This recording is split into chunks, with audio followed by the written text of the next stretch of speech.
तारीख दिन एप्रिल 27 तारीख दिन ग्रीन ग्रास स्टाडियम पाखु विश्वजित नायक नामक एक पिला को अपहरण करापर तार मृत शरीर सिद्धासपुर जंगल गोटे ड्रेन रू मिलता तार स्कूटी से मिलता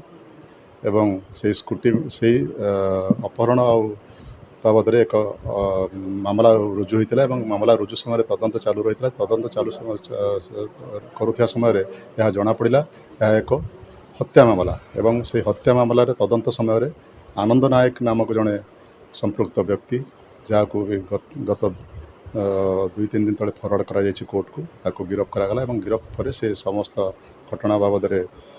आमको अवगत कराइला से संपृक्ति था सहित नंदू ओरफ सत्यप्रकाश नायक